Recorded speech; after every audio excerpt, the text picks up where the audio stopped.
In order to apply to the less than famous panel at Vidcon, you have to submit a video under a minute answering one or more questions that they listed on there. And looking at those questions and knowing how much I talk, there's zero way that was gonna happen. So I did one question and I decided I would answer some of the other questions to the best of my ability right here, right now. So, you know, I can get it off my chest because I have opinions. So let's just dive in and see what happens. I'm not entirely sure what I'm gonna say. This is Total Stream of Consciousness. Here we go, the first question, or the second question, to answer the first one, which was, what does success on YouTube mean to you?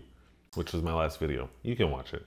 How do you find community, friends, purpose on YouTube? Community/friends/purpose, like it's not all one. How do you find community/friends/purpose on YouTube? For me, honestly, I think finding community on YouTube means being a part of a community on YouTube. That means talking to people. That means going in and leaving comments, interacting.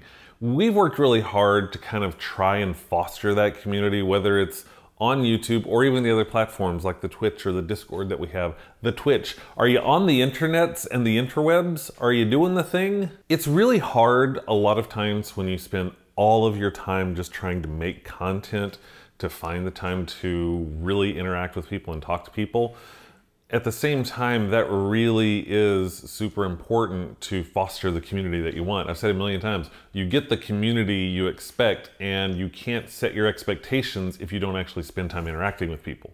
So I think for finding community, purpose, and things like that, it really means being a part of the community yourself and interacting within the YouTube and any social media space. As far as purpose goes, one of the coolest things is whenever we get comments saying how something that a video said or we did in a video inspired them. We had a comment once where someone said that our Dungeons and Dragons show inspired them to bring back Dungeons and Dragons, and now they play with their kids all the time and it's helped their family get closer together. Come on, that's freaking awesome. And if that doesn't give you a sense of purpose, I don't know what will. How do you handle how large the platform has grown? Oh, do I have opinions about that? And you know, looking at it, it's really similar to the next one. So the next one is, how do you stick out in a sea of so many creators? Oh, do I have opinions? Oh, do I have opinions? How do you handle how large it is? How do you stand out? Here's the thing, I don't think you do.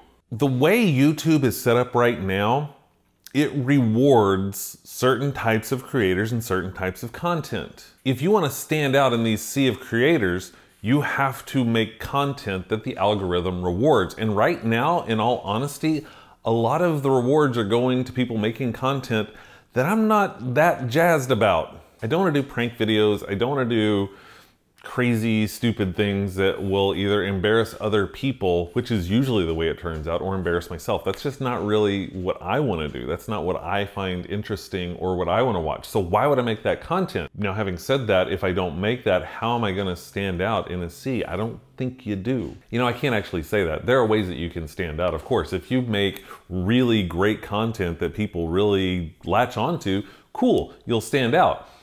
With the sheer volume of content going up, being able to be discovered and being in that tiny, tiny group of people gets harder and harder every single day. But you can spend that energy cultivating your small little community. Bernie Burns gave a talk a few years back, and it was a great talk. I think it might have been the VidCon keynote from 3 years ago. I don't remember when it was exactly, but one of the things he said was, that one fan you have, that one person that watches your stuff and likes what you're doing, is one more than the next person, and that person can help you build. As long as you focus on that one person and nurture that, if you take the community you have right now and nurture it, you will organically grow. Once people see that you care and people care about you, they're going to gravitate towards that. So I don't want to stand out in a sea of creators. I don't want to make something that is going to make the algorithm throw me to the top just because, and it would probably be a video that I hated making. I really want to focus on this little community that we're building, and from there, grow. Take the slow game, build a community that's going to really support you in the long run. I don't chase standing out in a sea of creators on a huge platform. Maybe that's why we're still small. Maybe that will pay off in a couple of years. Who knows? The other part of this is, how do you handle how big YouTube has become? And going back to the same, you don't handle how big YouTube is. As a platform, it is a behemoth, and as a small creator, they kind of ignore you. It's not really a place where you're going to get a lot of help to grow what you're trying to accomplish. That's not what YouTube's about right now. So how do I handle that? I'm not only on YouTube. I think it's insane to think that in this modern world, we can be successful just focusing on one platform. Talk to some of the super successful Viners. And then when Vine shut down, what happened to them? A lot of them did move over to YouTube and they were able to find success. They were able to translate things over. But there were a lot of smaller creators who were really hoping Vine would be something for them. And when Vine shut down, they were left in the lurch. And then they had to go back with virtually no audience and start all over. Putting all your eggs in one basket is crazy to me. That's why we're on Twitch, I go on Facebook, I do things on YouNow, on the Rize app. I will go out and I will find as many places where I can live as possible because it's really hard to make it when you're just dependent on one big, huge, massive platform. What are some of the privileges of being a smaller creator? Let me think about that one. It's got to be freedom. The way the YouTube algorithm works right now does not reward experimentation. If you have a successful channel and successful videos, then the YouTube algorithm expects all of your videos to have a certain level of success. If one of them doesn't do as well, you're probably not going to see as much success on your next video because YouTube's not going to promote it as much. So if you want to do something different and experiment with a new show or a new concept, you risk potentially hurting your channel. A larger creator who has to pay all of their bills, they usually have staff, they usually have a lot of people helping them create their content, it's really risky for them to do that. As a smaller creator, I can experiment all day. Yeah, sure, maybe this video is not gonna be quite as engaging or it's not gonna get quite as many views, whatever. At the same time, if you do have a problem with the video, a little dip in your next one's not gonna be enough to really hurt your bottom line, especially if you've done what I said to do earlier and really cultivate your community, because your community is gonna come back and support you all the day long, all the day. Does that make sense? I'm not sure that makes sense. The YouTube algorithm is kind of a weird thing. I'd be happy to talk more about it. If you got any questions or anything, leave them in the doobly-doo down below and I can totally bring those up later on, and maybe in a video, or just chat about it down there in the comments. How do you engage with and lift up other smaller creators?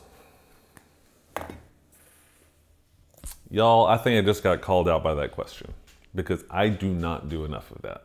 It's always been something I've really wanted to do. I wanted to do like a weekly video thing where I would say, hey, here's somebody really great you should really check out. The reality is I don't do a good enough job of that. And that sucks because smaller creators supporting other smaller creators, that's one of the ways to make it happen in this big wide world of the YouTube, having that group support like that. I don't do a good enough job of it. I admit it. I'm kind of sucking at that right now. I also need to do a better job of finding smaller creators. I have trouble finding small creators, and that goes back to the earlier stuff I was talking about. It's hard to find these smaller people who are making content. How do you find new people? Do you just do a random search? Let me know in the doobly-doo. This is gonna be a very interactive video comment section. Guys, just interact with me on this. Let me know down in the comments how you find new creators that you like on YouTube or Twitch or anywhere else. And then, how do you support them? It's not always about the Patreons or the Twitch subs or anything like that. Don't get me wrong, that's super important. At the same time, not everyone can afford to do that. There are other ways to support and promote the creators that you like and want to show your love for. How do you do that? What do you do? I need to do a better job, so teach me. Teach me how to be better at that. Those are just some of my thoughts as far as the less than famous panel goes. Who knows? If I get picked, maybe I'll be at Vidcon and I can sit there on a panel and we can have this discussion face to face. I would love that. You just tag Vidcon and be like, hey, get this guy to do the thing so that he can talk to stuff and people and stuff. I would love to learn from the other creators on there because I know I have a lot to learn on ways to make things better. I really am interested in what you all have to say and what you think about this stuff. So get in the comments and let me know what you think. And let me know what other creators I should follow. There's that saying, you know, a rising tide raises all boats. let's raise some boats. Let's get some boats up. I don't know, that metaphor gets really weird when you continue it. Lift some boats above the level of the pier. Because at some point you get to the pier, and then that's like, it's not good, because then the boats, they're like breaking free and you're flooding your neighborhoods. And that's not good, because you don't want to have boats floating around the streets of your city. That leads to chaos.